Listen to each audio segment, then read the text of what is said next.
दोस्तों, क्या इजराइल ने कभी सपने में भी सोचा था कि ईरान उसका ये हाल कर देगा। दोस्तों, अब सवाल उठता है कि जिस तरीके से इजराइल ने ईरान के ऊपर हमला किया और कहा कि भाई हम आपको परमाणु बम नहीं बनाने देंगे, यही सेम बात अमेरिका ने दोहराई कि हम आपको परमाणु बम बनाने नहीं देंगे। जबकि दुनिया में 9 देशों के पास परमाणु बम है, खुद इजराइल के पास भी है, अमेरिका के पास भी है, लेकिन हाँ हमारे पास है, लेकिन तुम नहीं बना सकते। भले ही तुम्हारा देश है, कुछ भी करो, लेकिन परमाणु बम नहीं बना सकते।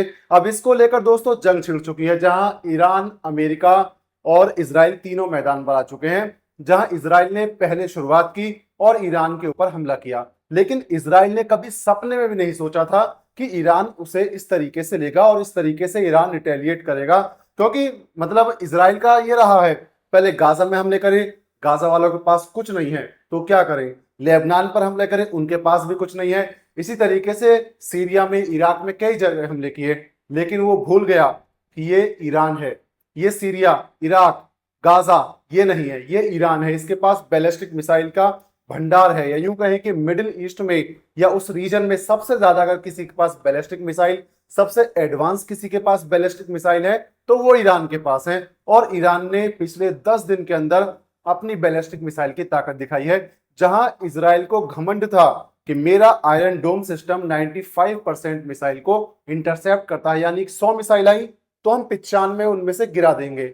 लेकिन दोस्तों, जिस तरीके से पिछले 2 दिनों में इजराइल के ऊपर ईरान ने हमले तेज किए हैं, आयरन डोम की एक्यूरेसी घटकर 60% तक आ गई है, यानी कि 100 मिसाइल आएंगी तो सिर्फ 60 को इंटरसेप्ट कर पाएगा आयरन डोम। और अभी यूं कहना है एक्सपर्ट्स का कि ये एक्यूरेसी अभी और गिरेगी।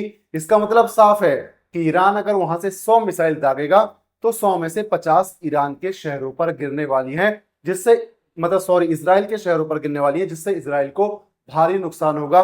वहीं दोस्तों, आज 20 जून के शाम को भी ईरान ने इजराइल के कई शहरों पर हमला किया, जिसमें हाइफा भी शामिल है, जिसमें राजधानी तेल अवीव भी शामिल है और कई उसमें और अलग अलग शहर भी शामिल है। और ये मिसाइल के हमले कहीं ना कहीं पूरी तरीके से टारगेटेड हमले थे जो आज ईरान के द्वारा किए गए। वहीं इजराइल भी लगातार हमले कर रहा है, ईरान भी लगातार हमले कर रहा है, और इसको लेकर एक खबर सामने आई है जहां अमेरिका कंफ्यूज है कि भाई वो ईरान पर हमला करे ना करे। डोनाल्ड ट्रंप से पूछा जाता है तो वो कहते हैं मैं कर भी सकता हूं, मैं नहीं भी कर सकता हूं। लेकिन इसके पीछे की सबसे बड़ी वजह यह है कि अमेरिका डायरेक्ट युद्ध में क्यों नहीं कूद रहा। क्योंकि अमेरिका को डर है कि अमेरिका और ईरान और इजराइल से अमेरिका की दूरी बहुत ज्यादा है, और ऐसे में अमेरिका को यह डर है कि अगर वो सीधा जंग में कूदता है तो कहीं चाइना और रूस इस जंग में ना कूद जाएं, जिसके बाद में अमेरिका को तो इतनी दिक्कत नहीं होगी, लेकिन अमेरिका के इस रीजन के अंदर, मिडिल ईस्ट के अंदर जितने भी बेस हैं, इजराइल है, इन्हें बहुत भारी दिक्कत का सामना करना पड़ सकता है। तो इस वजह से भी अमेरिका को डर है कि अगर वो इस जंग में सीधा कूदता है तो परिणाम भयानक से भयानक हो सकते हैं। तो दोस्तों, अब देखना होगा कि ये जंग कहां जाकर रुकती है। फिलहाल जिस तरीके से हालात बनते जा रहे हैं तो लग तो नहीं रहा कि ये जंग अगले कुछ दिनों में रुकने वाली है।